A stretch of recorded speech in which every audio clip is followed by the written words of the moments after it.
నేడు జాగారం social welfare గురుకుల పాఠశాలలో వన మహోత్సవ కార్యక్రమాన్ని ప్రారంభించిన మంత్రి సీతక్క అనంతరం విద్యార్థులతో కొద్దిసేపు ఆనందంతో గడుపుతున్న దృశ్యాలు ఇటు విద్యార్థులకు అటు మంత్రి సీతక్కకు జీవితంలో మరవలేని అనుభూతిని మనం చెప్పుకోవచ్చు. మరియు విద్యార్థులతో భోజనం చేస్తున్నటువంటి దృశ్యాలు విద్యార్థులు ఎనలేని ఆనందాన్ని ఇచ్చిందనే చెప్పుకోవచ్చు.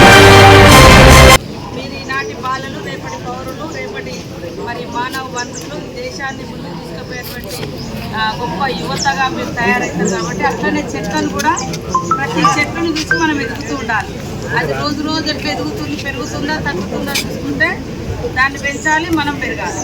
అంటే పెరగడం అంటే ఓన్లీ ఫిజికల్గా పెరగడం కాదు, మీ నాలెడ్జ్ పెంచుకోవడము, మీ జ్ఞానాన్ని, మీ క్లాసులలో కూడా మంచి మార్క్స్ తెచ్చుకోవడము, కష్టపడి చదువుకోవడము. ఈ జాగారం గురుకులానికి ఒక పెద్ద హిస్టరీ ఉంది. గురుకుల్లో చదువుకున్న వాళ్ళు, మీ గురుకులాల్లో చదువుకున్నటువంటి వాళ్ళు చాలామంది మరి కలెక్టర్స్గా లేదా ఐఏఎస్ ఐపీఎస్ ఇట్లా వివిధ హోదాలలో కూడా ఉన్నారు. వారి యొక్క స్టోరీస్ను కూడా ప్రిన్సిపల్ గారు తీసుకొని ఇక్కడ పెట్టండి.